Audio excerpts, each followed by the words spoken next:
আজকে আমরা যে কিতাব থেকে আলোচনা শুরু করব, ইতিমধ্যে আপনারা আশা করি সে কিতাব সম্পর্কে জানছেন। সেটা হচ্ছে লুমাতুল ইতিকাদ আল হাদি ইলা সাবিলির রাশাদ। এই কিতাব হলো ইমাম মুওয়াফফাকুদ্দিন আবি মুহাম্মদ আব্দুল্লাহ ইবনে আহমদ ইবনে মুহাম্মদ ইবনে কুদামাহ আল মাকদিসি রাহিমাহুল্লাহ প্রণীত। এবং আমরা যে শারহ থেকে আলোচনা করব সেটা হচ্ছে এই গ্রন্থের যে শারহটুকু লিখেছেন শেখ মুহাম্মদ ইবনে সালেহ আল উসাইমিন রাহিমাহুল্লাহ, ওনার ব্যাখ্যা থেকে লুমাতুল ইতিকাদের যে ব্যাখ্যা মুহাম্মদ ইবনে সালেহ আল উসাইমিন রাহিমাহুল্লাহ করেছেন, আমরা ওইটা থেকে আলোচনা করার আশা রাখি। এবং আমি আল্লাহ সুবহানাহু ওয়া তাআলার কাছে তৌফিক এবং সাদাত কামনা করছি। লুমাতুল ইতিকাদ বইয়ের পুরো নাম হলো লুমাতুল ইতিকাদ আল হাদি ইলা সাবিলির রাশাদ। এই কিতাবটি মূলত আকীদার মৌলিক যত বিষয় আছে সবগুলো বিষয় নিয়ে এই কিতাবে আলোচনা করা হয়েছে। এবং এর যে মুসান্নিফ মুআল্লিফ ইমাম মুওয়াফফাকুদ্দিন আবি মুহাম্মদ আব্দুল্লাহ ইবনে আহমদ ইবনে মুহাম্মদ ইবনে কুদামাহ আল মাকদিসি রাহিমাহুল্লাহ, আমরা যদি ওনার সম্পর্কে আলোচনা করতে যাই তাহলে শুধু ওনার সিরার উপরেই আমরা হয়তো 2-3 দিন আলোচনা করতে পারবো। কিন্তু যেহেতু আমাদের উদ্দেশ্য ইনশাআল্লাহ ওনার কিতাব থেকে ফায়দা নেয়া, সেই কারণে আমরা ইবনে কুদামাহ রাহিমাহুল্লাহর ব্যক্তিগত সিরা সম্পর্কে খুব বেশি আলোচনা আমরা করব না। তবে যেটুকু জেনে রাখা দরকার সেটা হচ্ছে যে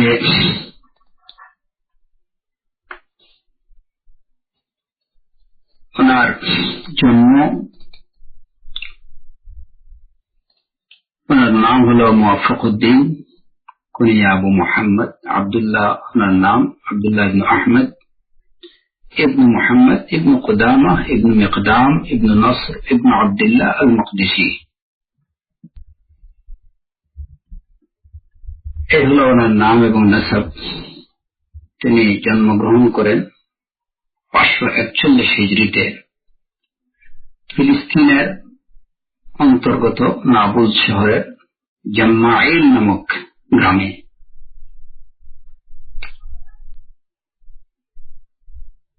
ইমাম মুওয়াফফাকুদ্দিন আবু মুহাম্মদ আব্দুল্লাহ ইবনে কুদামাহ রাহিমাহুল্লাহ সম্পর্কে ইমাম ইবনে তাইমিয়াহ রাহিমাহুল্লাহ বলেন যে ইমাম আউজাঈ রাহিমাহুল্লাহর পরে তার থেকে বড় বিদ্বান, বড় কোনো আলেম শরিয়াতে প্রবেশ করেননি। তার সম্পর্কে শেখ মুওয়াফফাকুদ্দিন ইবনে কুদামাহ রাহিমাহুল্লাহ সম্পর্কে তার শেখ বলেন যে ইবনে কুদামা যখন বাগদাদ থেকে বেরিয়ে যায় তখন তার মতো আর কাউকে রেখে যায়নি। এবং বাগদাদ ইবনে কুদামার প্রতি মুখাপেক্ষী, তার মতো আলেমের প্রতি বাগদাদের প্রয়োজন অনেক বেশি। সে যখন বাগদাদ থেকে চলে যায় তখন তার মতো আর কাউকে রেখে যায়নি। এই কথাটা বলতেছেন তারই শেখ ইবনে মান্নি রাহিমাহুল্লাহ। আর এই ইবনে কুদামা রাহিমাহুল্লাহ একাধারে ছিলেন মুহাদ্দিস, মুফাসসির, উসুলি, ফাকিহ, ইলমুল ফারাইদের তার সময়কার একমাত্র আলেম। উসুলে ফিকহের মধ্যে ছিলেন তিনি ইমাম। নাহু, হিসাব, এই সমস্ত বিষয়ে ছিলেন তিনি তার সময়কার অন্যতম আলেম। দ্বীনি সর্ববিষয়ে ইবনে কুদামাকে বলা হতো যে উনি একজন একটা ভাসমান লাইব্রেরি, দায়মান লাইব্রেরি ছিলেন। এমন কোন বিষয় নেই, দ্বীনি এমন কোন বিষয় ছিল না যে বিষয়ে ইবনে কুদামা রাহিমাহুল্লাহর দখল ছিল না। দাউদ ইবনে সালেহ আল মুকরি রাহিমাহুল্লাহ বলেন যে আমি ইবনুল মাল্লিককে বলতে শুনেছি, ইযা খারাজা হাযাল ফাতা মিন বাগদাদ ইহতাজাত ইলাইহি, যে বাগদাদ থেকে যখন এই যুবক বেরিয়ে যায় তখন বাগদাদ তার প্রয়োজন বাগদাদে দেখা দেয়। মুফতি আবু বকর মুহাম্মদ ইবনে মাআলি ইবনে গনিমা রাহিমাহুল্লাহ বলেন যে মা আ'রিফু আহাদান ফি জামানিনা আদরাকা দারাজাতাল ইজতিহাদ ইল্লা আল মুওয়াফফাক, যে আমাদের সময়ে আমি ইজতিহাদের দরজাতে পৌঁছেছেন এমন কোন লোক পাইনি, মুওয়াফফাক ব্যতীত, অর্থাৎ ইবনে কুদামা রাহিমাহুল্লাহ ব্যতীত।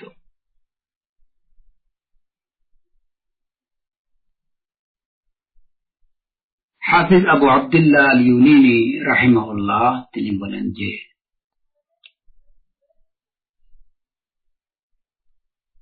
আমি সব দিক থেকে, ইলমের সব দিক থেকে পরিপূর্ণ একমাত্র মুওয়াফফাকুদ্দিন ইবনে কুদামা ব্যতীত আর কোন লোককে দেখিনি, যিনি ইলমের দিক থেকে আমার দেখা লোকদের মধ্যে যিনি ছিলেন ইলমের দিক থেকে পরিপূর্ণ এবং উন্নত গুণাবলীতে যিনি ছিলেন পরিপূর্ণ, তিনি ছিলেন ইবনে কুদামা রাহিমাহুল্লাহ।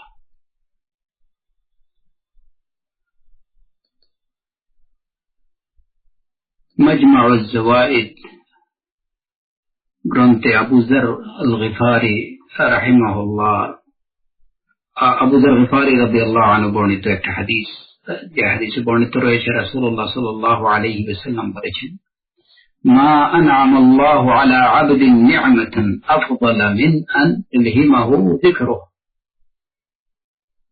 যে মা আনআমা আল্লাহু আলা আবদিন নি'মা আফদালা মিন আন ইলহিমাহু যিকরুহু,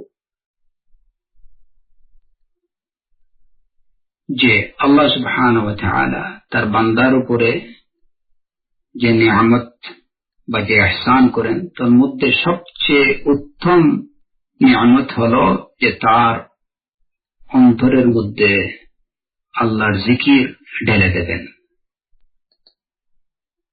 আর এই জিকির সবচেয়ে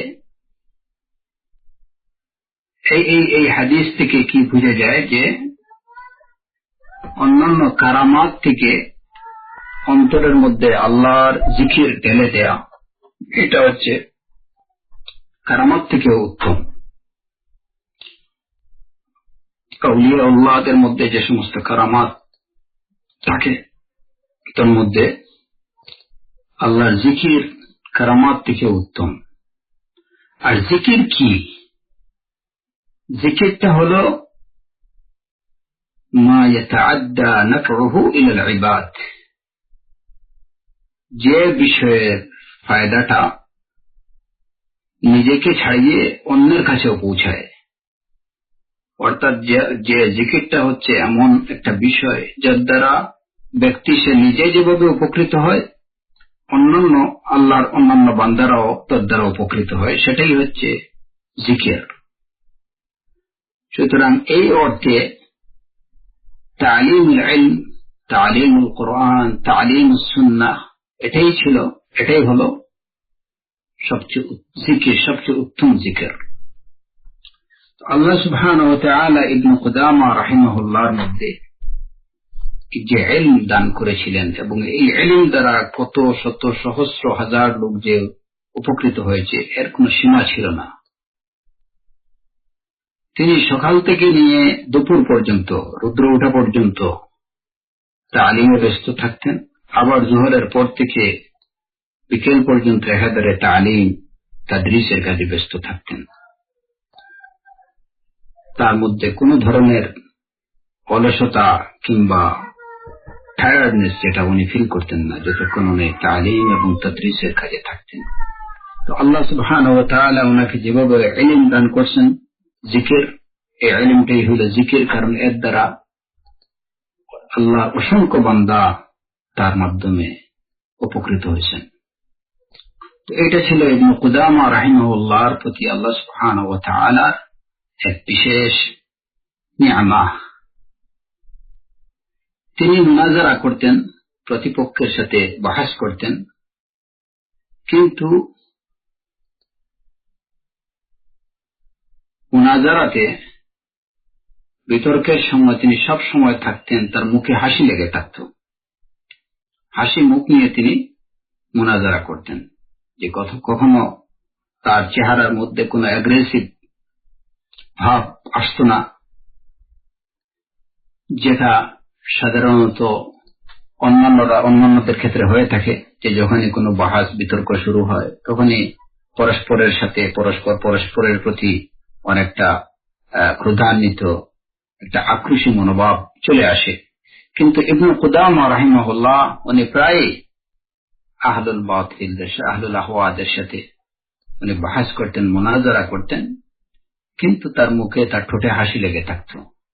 মনে হতো না যে উনি তার প্রতিপক্ষের প্রতি মনের মধ্যে অন্তরে ক্রোধ বা তার আক্রোশ আছে, এমন কিছু মনে হতো না।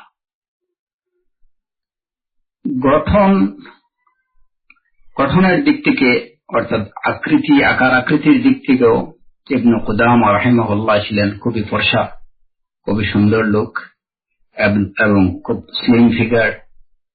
ওনার জোড়া ভ্রু ছিল জোড়া,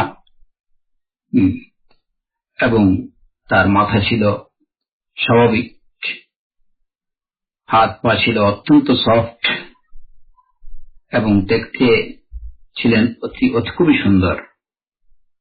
সুরতের দিক থেকে, বাহ্যিক আকৃতির দিক থেকে ইবনে কুদামা রাহিমাহুল্লাহ ছিলেন যেমন সুন্দর, তেমনি যত ধরনের উন্নত গুণাবলী থাকা দরকার সেগুলো ইবনে কুদামা রাহিমাহুল্লাহর মধ্যে ছিল বিদ্যমান। আমরা যে আলোচনায় ছিলাম সেটা হচ্ছে ইবনে কুদামা রাহিমাহুল্লাহর মধ্যে আল্লাহ সুবহানাহু ওয়া তাআলা ওনাকে গঠন প্রকৃতির দিক থেকে যেভাবে খুবই সুন্দর গঠন আকৃতি দান করেছিলেন, ঠিক এইভাবে তার মধ্যে যে উন্নত গুণাবলীগুলো, সেই উন্নত গুণাবলী ছিল তার মধ্যে বিদ্যমান। ইলম, হিলম, সবর, তাকওয়া, যুহুদ, সবকিছুই ছিল ওনার মধ্যে। তার সম্পর্কে আবু আমর ইবনে সালাহ রাহিমাহুল্লাহ বলেছেন, মা রাআইতু মিসলা শেখ আল মুওয়াফফাক, আমি শেখ মুওয়াফফাকুদ্দিন ইবনে কুদামার মতো আর কাউকে আমি দেখিনি। ইমাম যাহাবী রাহিমাহুল্লাহ তার সম্পর্কে বলেছেন যে তিনি আহাদুল আইম্মাতিল আ'লাম সাহিবুত তাসনিফ, যে বিশিষ্ট আইম্মাদের মধ্যে উনি একজন, যার অসংখ্য সংকলন রয়েছে। ইবনে কাসির রাহিমাহুল্লাহ তার সম্পর্কে বলেছেন, শেখুল ইসলাম ইমামুন আলিমুন বারিউন লাম ইয়াকুন ফি আসরিহি ওয়ালা ক্বাবলা দাহরিহি বিমুদ্দাহ আফকাহা মিনহু, যে তিনি শেখুল ইসলাম, ইমাম, আলিম, তার সময়ে এমনকি তার কিছুদিন পূর্বেও, তার সময়ের কিছু আগে থেকেও যে সময়টা গেছে ওই সময় তার থেকে বেশি জ্ঞানী কেউ ছিলেন না। অনেক বিষয়ে তিনি গ্রন্থ রচনা করেছেন। তো বিশেষ করে যে গ্রন্থের দ্বারা তার পরিচিতি বেশি সেটা হচ্ছে ফিকহের মধ্যে তিনি যে গ্রন্থ সংকলন করেছেন আল মুগনি ইবনে কুদামা রাহিমাহুল্লাহ বলেই বেশি পরিচিত। এই গ্রন্থের মাধ্যমে তার পরিচিতি আমাদের কাছে অনেক বেশি। তাছাড়াও ফিকহ বিষয়ে তিনি আরো বেশ কয়েকটি কিতাব রচনা করেছেন, যেমন আল কাফি, আল উদ্দা, ওয়াল উমদা, আল মুকনি। আকিদাতেও তার রচনা আছে অনেক। এর মধ্যে আমরা যে রচনাটা নিয়ে আলোচনা করছি সেটা লুমাতুল ইতিকাদ। এছাড়াও আছে আল কদর, যাম্মুত তাউইল ইত্যাদি। উসুলে ফিকহের মধ্যেও তিনি তার সংকলন আছে রাউদাতুন নাযির, রাকায়েক এবং যুহুদের মধ্যে আর-রিকাত ওয়াল বুকা ওয়াত তাওয়াবিন নামক গ্রন্থ তার রচিত। হাদিসের বিষয়েও তার রচনা আছে, তার গ্রন্থ আছে মুখতাসার ইলাল হাদিস লিল খাল্লাল। তো আল্লাহ সুবহানাহু ওয়া তাআলা তার যে সমস্ত বান্দার প্রতি বিশেষ রাহমা এবং বিশেষ নিয়ামা ছিল, তার মধ্যে একজন মুওয়াফফাকুদ্দিন ইবনে কুদামা রাহিমাহুল্লাহ।